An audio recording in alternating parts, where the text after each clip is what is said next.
आजच्या व्हिडिओमध्ये आपण सोशल मीडियावर आणि जगभरातील प्रसिद्ध व्यक्तिमत्व असणारे श्री प्रेमानंदजी महाराज यांच्याबद्दल थोडक्यात माहिती जाणून घेणार आहोत। परमपूज्य श्री प्रेमानंदजी महाराज आजच्या कलियुगात दुर्मिळपणे भेटणारे संत।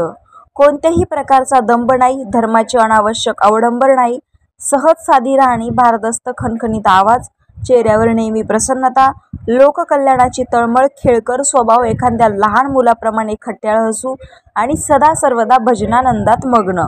लाखो करोडोंच्या संख्येत अनुयायी असतानाही कोणाकडून एकही पैशाची अपेक्षा नाही, जरी असली तरी ती इतकीच आहे की भरपूर नाम जप करा, भरपूर कर्तव्य कर्म करा, दुसऱ्याच्या सुखासाठी सतत प्रयत्नशील राहा, शास्त्रवचनांप्रमाणे जीवन जगा। केवळ नामच तुम्हाला भगवंताशी गाठ घालून देईल।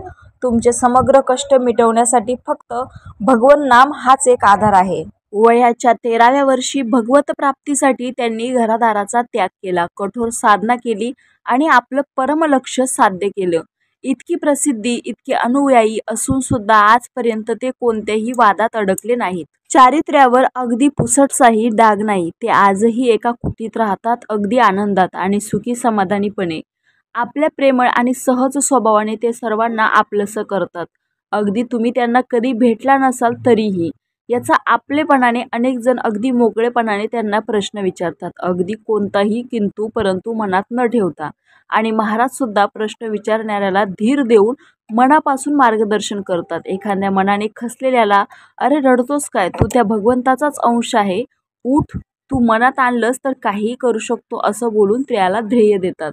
सत्संगात आपल्या कणखर वाणीने ज्ञानाच्या राशीच्या राशी अक्षरशः लुटवतात। ऐकणारा जर सच्चा रसिक असेल तर मग रंग असा काही चढतो की निव्वळ अवर्णनीय। त्यांच्याच भाषेत सांगायचं म्हटलं तर साखरेची गोडी शब्दात अचूक वर्णन करता येत नाही, तिला जाणण्यासाठी स्वतः साखर खावी लागते। स्वभाव सुद्धा इतका आनंदी, निरागस की कुणीही सहज भुलून जाईल।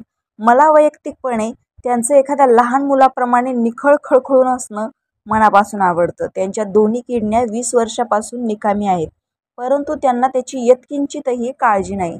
त्यांनी खूप आधीच आपल्या एका किडनीला राधा आणि दुसऱ्या किडनीला कृष्ण अशी नावं दिली आहेत आणि आपला सगळा भार त्या भगवंताच्या चरणी अर्पण करून स्वतःला त्याच्या भजनामध्ये वाहून घेतला आहे। अनेक भक्तांनी त्यांना आपली किडनी देण्याची तयारीही दाखवली, आजही शेकडो जण तयार पण आहेत, पण दरवेळी ते यासाठी कडाडून विरोध करतात। त्यांच्या मते हा निर्दयीपणा आहे। भगवत चरणाशी संपूर्ण समर्पणाचं जिवंत उदाहरण म्हणजे पूज्य गुरुदेव श्री प्रेमानंदजी महाराज।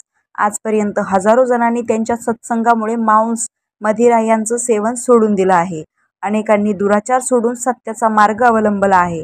अनेकांनी त्यांचं बोट धरून भक्ती मार्गावर आपला प्रवास सुरू केला आहे। असे हे परमपूज्य महाभागवत संत निष्कामपणे हजारो लाखोंचे मार्गदर्शन करत आहेत। आजही गुरुदेव प्रेमानंदजी महाराज आपल्या दोन्ही किडन्या राधा आणि कृष्ण यांना धारण करून पुण्यभूमी वृंदावनात अखंड भजनानंदात निमग्न आहेत। रामकृष्ण हरी।